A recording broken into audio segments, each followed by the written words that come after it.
எப்படி என்றா ஆதி மகாலட்சுமி அழைக்க ஆதி மகாலட்சுமி சபைக்கு தற்பா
கண்ணம்மா ஆமாம்மா என்ன சொல்ற அதே கண்டு போகுது எனக்கு மாலை கண்ணாயா கண்ணம்மா தெய்வலோகத்தில் கூடினால் தேவர் சபை ஆமா இந்த பூலோகத்தில் கூடியபடியால் அழகராஜ புண்ணியமான சபை ஆமா இந்த சபையில் அமர்ந்துள்ள ஆணாக பிறந்த அப்பன்மார்களும் பெண்ணாக பிறந்த அருமரும் தாய்மார்களும் கடல் அலை போல் சூழ்ந்திருக்கிறார்கள் எதற்காக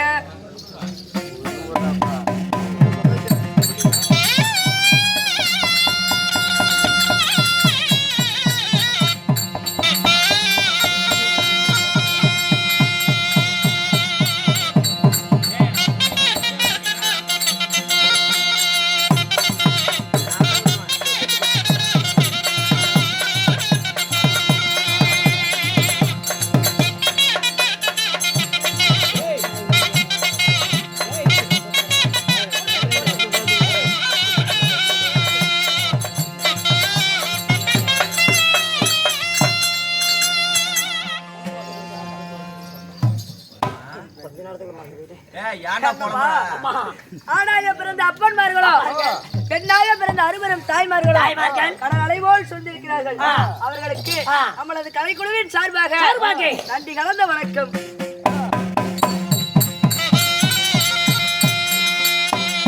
அடியே அரங்கேற்றம் செய்த நாடகம் என்ன? ஆயா கூட்டி ஆளுக்கு பாத்தியா அந்த நாடகமா? அடுத்து வாயில கட்டிட்டு போடாதே. சொல்றி என்னடி நாடகம்? பேய் போட்டுட்டா. அதனடா இப்ப 20000 சம்பளம் வாங்குறோம். நம்மளால முடிச்சிட்டு ஒரு 10 ரூபாய் 20 ரூபாய் உண்டியல போடுவோம். ஆயா கொடுத்த கூலி. அந்த சாமிலினா நம்ம கூத்தாடுவோமா? ஆளுக்கு பாதி ஆயா. ஓஹோ அப்படி பேசாடே பொண்ணவாயாடே. சேர மம்டி ஆயா.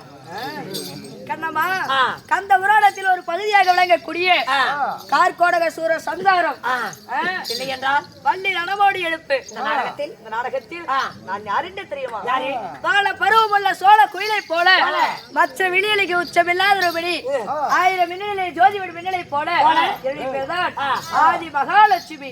உங்களோட பேரு ஆதி மகாலட்சுமி. ஆமா, அப்படி இருந்தாலும் ஆதி மகாலட்சுமி நான் எப்படி பிறந்தேன்னு தெரியுமா? சொல்லு. ஆதி சொல்றேன்.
தேவாதி தேவர்களும் அசுராதி அசுரர்களும் தேவாமிர்தம் கிடைந்தார்கள். சரி, எப்படி தெரியுமா? தேவாமிர்தம். அந்த தேவாமிர்தத்தின் வழியாக நாங்கள் 60,000 சப்த ரிஷி பெண்கள் பிறந்தோம். 60,000 பெண்கள். ஆமா, சரி ஐயா. அந்த தேவாமிர்தத்தின் வழியாக தாதி மகாலட்சுமி நான் பெண் பிறந்தேன். நீங்க அப்படி பிறந்தாலும் உங்களுக்கு காலாகாலத்தை உங்களுக்கு கல்யாணம் முடிச்சு கருமாந்திரம் எடுத்து விட்டாங்களா? என்னடி இப்படி கேட்டுக்க? என்னன்னு கேட்கலாமா? கல்யாணம் ஆகி போச்சு தான் கேட்டேன். எதுக்கு ஆகி போச்சுடி? போங்கடா டி. என்னடா வாட்டர் கேன்? நான் மனுஷே விட்டு போயிட்டேன். உங்களுக்கும் கல்யாணம் ஆகி போச்சான். அப்ப நாமள சும்மாவா தெரியுது? நீ போய் ஒரு 1/4 லிட்டர் எண்ணெய் எடுத்துட்டு வா. நீ போய் எடுத்துட்டு வா. பெரிய மனுஷன்டா செட்லியே. குழம்புக்கு பத்தாது. செட்லியே பெரிய மனுஷன்டா. செட்லியே ஒண்ணா நம்ம செல்வ பொண்ணுடா. நான் மாலையிட்ட மண்டவர் யார் என்று தெரியுமா? அந்த மாதிரி தலையில போடு. யாரு? ஆடி சொல்றேன்.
மாலையிட்ட மன்னவர் யாரு? மாலையிட்ட மன்னவர் யார் என்று தெரியுமா? யாரு? சங்கு துபாரிகை ஒரு பீடமாக ஆண்டு வரக்கூடிய எம்பெருமான் மாயக்கண்ணனை மாலையிட்டு ஒன்னால பார்த்தா கோபாலக்கண்ணன். ஆமா சபா. மாலையிட்டு இருந்தாலும் இந்த தினமாக மன்னவரை காண வேண்டும் அல்லவா? போலாம். வாடி போலாம்.